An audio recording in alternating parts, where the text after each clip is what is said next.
آج ہم نویں صدی کے ایک بہت ہی اہم ریاضی دان محمد ابن موسیٰ الخوارزمی ان کی زندگی اور کام پر ایک تفصیلی گفتگو کر رہے ہیں۔ جی، اور ہمارے پاس بینٹ شیری کا ایک مضمون ہے، الجبرا کا شکریہ، محمد ابن موسیٰ الخوارزمی۔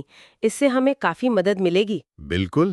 تو آج کا مقصد یہ سمجھنا ہے کہ الخوارزمی نے کیسے قدیم علم کو استعمال کیا، ریاضی میں کیسے نئے رستے نکالے۔ اور کیسے ان کی کتاب نے اس چیز کی بنیاد رکھی جسے آج ہم الجبرا کہتے ہیں۔ اور یہ بات تو مجھے بہت دلچسپ لگتی ہے کہ لفظ الگورتھم انہی کے نام سے نکلا ہے۔ جی ہاں، یہ واقعی حیران کن ہے۔ ان کا کام آج بھی ہماری زندگیوں میں، خاص طور پر کمپیوٹرز میں بہت بہت اہم ہے۔ تو آئیے اس عظیم شخصیت کے کام کا گہرائی میں جائزہ لیتے ہیں۔ الخوارزمی بغداد کے مشہور زمانہ بیت الحکمت سے وابستہ تھے۔ جی، وہ جسے ہاؤس آف وزڈم کہتے ہیں، یہ ایک زبردست مرکز تھا علم کا۔ ہاں، جہاں دنیا بھر سے عالم یونانی، ہندوستانی، بائبلی مسودات کا ترجمہ کرتے تھے، ان پر تحقیق کرتے تھے۔ بالکل، اور الخوارزمی نے صرف ترجمہ نہیں کیا، یہ سمجھنا ضروری ہے۔ اچھا، تو پھر کیا کیا انہوں نے؟ دیکھیں، انہوں نے ان قدیم ریاضیاتی تصورات کو لیا، انہیں ملایا اور یوں سمجھیں بہتر بنایا۔ اس سے ریاضی کو دیکھنے اور کرنے کا انداز ہی بدل گیا۔ واہ! انہیں عباسی خلیفہ المامون نے خاص طور پر بیت الحکمت میں مدعو کیا تھا۔ وہ بنیادی طور پر ایک فارسی اسکالر تھے، اور ریاضی کے علاوہ جغرافیہ اور فلکیات میں بھی ان کا بڑا کام ہے۔ اور ریاضی میں ان کی سب سے اہم دین ظاہر الجبرا ہے۔ جی ہاں۔ حالانکہ الجبرا کے کچھ تصورات تو شاید پہلے بھی تھے، لیکن الخوارزمی نے اسے ایک باقاعدہ شکل دی۔ بالکل درست۔ ان کی کتاب الکتاب المختصر فی حساب الجبر والمقابلہ، اسی سے تو ہمیں لفظ الجبرا ملا ہے۔ الجبرا عربی لفظ الجبر سے، یعنی توازن قائم کرنا۔ جی، یا ٹوٹے ہوئے حصوں کو جوڑنا، یہ مساوات کو متوازن کرنے کا عمل ہے۔ اسی لیے انہیں الجبرا کا باپ کہا جاتا ہے۔ اچھا، اور ان کی کتاب صرف نظریاتی نہیں تھی، مطلب عملی مسائل کے حل بھی تھے؟ یقیناً، یہی اس کی خاص بات تھی۔ اس میں لکیری اور مربعی مساواتوں یعنی لینئر اور کوڈریٹک ایکویشنز کو حل کرنے کے لیے بہت واضح قدم بقدم طریقے تھے۔ قدم بقدم، تو کیا یہیں سے الگوریدم کا تصور؟ بالکل، آپ نے صحیح پکڑا۔ الخوارزمی نے پہلی بار مسائل حل کرنے کے لیے قواعد کا ایک منظم مجموعہ، ایک سٹیپ بائی سٹیپ پروسیس دیا۔ یہی تو الگوریدم ہے۔ اور آج کل کے کمپیوٹرز اور فونز یہ سب انہی الگوریدمز پر چل رہے ہیں۔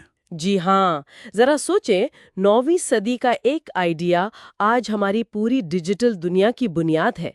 انگریزی لفظ الگوریدم بھی الخوارزمی کے نام کی لاطینی شکل سے ہی نکلا ہے۔ یہ تو کمال ہے۔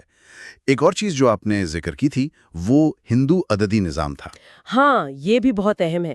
الخوارزمی نے ہندو عددی نظام، جسے اب ہم ہندو عربی عادات کہتے ہیں، اسے اپنانے اور پھیلانے میں بڑا کردار ادا کیا۔ اس میں کیا خاص تھا؟ 2 بہت اہم چیزیں تھیں، ایک تو صفر، زیرو کا تصور، اور دوسرا مقام کی قیمت یعنی پوزیشنل نوٹیشن۔ اچھا، یعنی جیسے 503 میں 5 کی جگہ سینکڑے کی ہے؟ بالکل، اس سے حساب کتاب کرنا رومن اعداد کے مقابلے میں بے تحاشا آسان ہو گیا۔ اور پھر یہ علم یورپ تک بھی پہنچا۔ جی، کئی صدیوں بعد اٹلی کے ریاضی دان تھے فیبوناچی۔ انہوں نے تقریباً 1202 عیسوی میں ہندو عربی اعداد کو اٹلی میں متعارف کرایا۔ اور پھر وہاں سے یہ پھیل گیا۔ ہاں، 2 صدیوں کے اندر اندر یہ تقریباً پورے یورپ میں رائج ہو گیا۔ الخوارزمی کے کام کا اثر صرف ریاضی پر نہیں پڑا، بلکہ مالیات، بصریات یعنی آپٹکس، انجینئرنگ، کیمیا، فلکیات، جغرافیہ اور آج کل کمپیوٹنگ تک، ان سب پر بہت گہرا اثر ہے۔ لیکن یہ جان کر افسوس ہوتا ہے کہ بیت الحکمت جہاں یہ سارا کام ہو رہا تھا، ہاں، وہ 1258 میں منگولوں کے حملے میں تباہ ہو گیا۔ ایک بڑا علمی نقصان تھا۔ لیکن خوش قسمتی یہ تھی کہ وہاں جو علم پیدا ہوا وہ تباہی سے پہلے ہی اسلامی دنیا اور اس سے آگے یورپ تک پھیل چکا تھا، اور اسی علم نے بعد میں یورپ کے نشاط ثانیہ اور سائنسی انقلاب کی بنیاد رکھنے میں مدد کی۔ تو اگر ہم خلاصہ کریں، الخوارزمی صرف الجبرا کے باپ ہی نہیں تھے۔ نہیں، بالکل نہیں۔ انہوں نے الگوریدم کا بنیادی تصور دیا، ہندو عربی عادات کو فروغ دیا اور بیت الحکمت میں قدیم علم کو اکٹھا کر کے اسے ایک نئی عملی شکل دی۔ ان کا کام آج بھی زندہ ہے ہماری ٹیکنالوجی میں، ہماری سوچ میں۔ جی، اور یہ ہمیں ایک دلچسپ سوال کی طرف لے جاتا ہے۔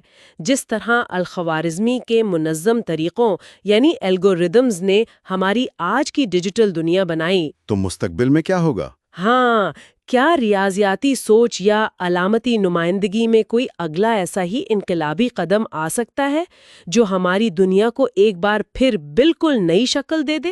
یہ سوچنے کی بات ہے۔